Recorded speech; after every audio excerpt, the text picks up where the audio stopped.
Hey everyone! So you've probably wondered this before. Why is it that some websites just magically pop up at the very top of Google while others seem totally lost in space? Well, I'm here to tell you it's not magic. It's actually a system. And today, we're going to break down exactly how that system works. It's a question that every creator, every business owner, every single blogger has probably asked themselves at some point, right? You pour all this time and energy into building something amazing online, but it just feels like you're shouting into a void. So, what's the secret? How do you actually get heard? Well, that secret has a name. It's called search engine optimization, or SEO for short. And look, it's not just some technical trick or a bunch of code. It's really a mix of art and science, and it's all designed to do one thing: get your website in front of the right people at the exact right moment. All right, so first things first, what even is SEO? Let's dive in. I think the best way to get our heads around this is with a simple analogy. Okay, so I want you to picture this. Imagine Google is this giant, super smart librarian, and your website? It's a book sitting on one of the millions of shelves in its library. SEO, then, is basically everything you do to make your book's cover, its title, and its summary so clear and compelling that our librarian, Google, knows exactly who to recommend it to. It's about helping the librarian help the reader find you. But here's the thing. Google isn't just a quiet librarian waiting for someone to ask a question. It's actually more like a judge in a massive, ongoing competition. It's constantly looking at all the books, all the websites, and judging them to figure out which one is the absolute most helpful, the most trustworthy, and the one that truly deserves that coveted #1 spot. So, how do you impress a judge like that? Well, it all boils down to the absolute foundation of SEO, and that's keywords and content. Okay, let's break this down. You could try to rank for something super broad like bread recipes. But think about it, you're competing against millions and millions of other pages. It's a tough fight. Or you could get specific, target what's called a long-tail keyword like easy banana bread recipe with figs. Yeah, fewer people are searching for that exact phrase, but here's the magic. The competition basically disappears. And the person who is searching for that is your perfect customer, your ideal reader. It's all about precision over just raw volume. And this really gets to the heart of what modern SEO is all about. You know, the old days of just cramming keywords into your text over and over again? Those are long gone. The game has totally changed. Now the goal is super simple. Create people-first content.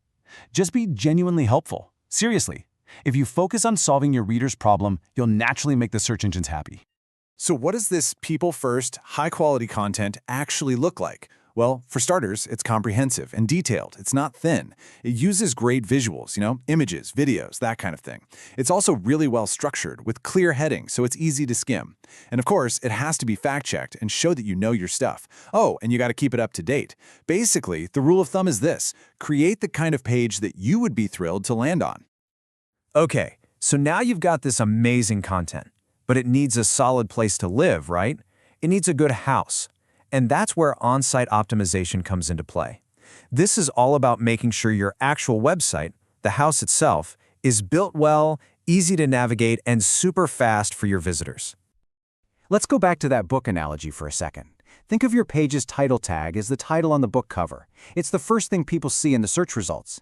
Then you've got the H1 header. That's like the main chapter title once you've opened the book. And then the H2s and H3s? Those are all your subheadings, breaking up the text and keeping things organized. This whole structure isn't just great for making it easy for people to read. It's also a huge signal to Google, helping it understand what your page is all about.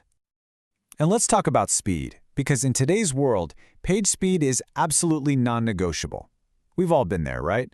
A slow website is so frustrating. It makes people bounce. That's a term for when they click away almost immediately. But a fast page, that makes for a happy visitor who's going to stick around. And trust me, Google is watching. It sees that behavior, and it heavily, heavily favors sites that are snappy and give people a great experience. All right, so let's recap. We've got amazing content. It's living in a well-built, fast house. So what's left? Well, there's one final, absolutely critical piece of the puzzle: your reputation. We need to think about what the rest of the internet is saying about you. This is what we call off-site authority. And when it comes to online reputation, the single most important factor is something called a backlink. A backlink is simply a link from someone else's website pointing to yours. The best way to think about them is as votes of confidence. They're like online word-of-mouth referrals. When a big, credible site links to you, it's basically vouching for you. It's telling Google, hey, this site over here, they're legit. They're a trustworthy source. But here's where it gets interesting. When we're talking about these votes, it is not a numbers game. It's not about who has the most. In fact, sometimes all it really takes is just one. That's right. One single high-quality link from a respected website in your field can be worth way more than hundreds or even thousands of links from spammy junk sites. So remember this, when you're building your site's reputation, quality always beats quantity. Okay, so we've walked through the big pillars, right? We have keywords and content, we have the on-site structure of your house, and we have your off-site reputation. Now, let's pull all of that together and talk about the winning formula. So, here are the big do's of modern SEO. This is your takeaway checklist. First and foremost, write for humans first, search engines second, always. Next, get really specific and relevant with your keywords to attract the right kind of traffic.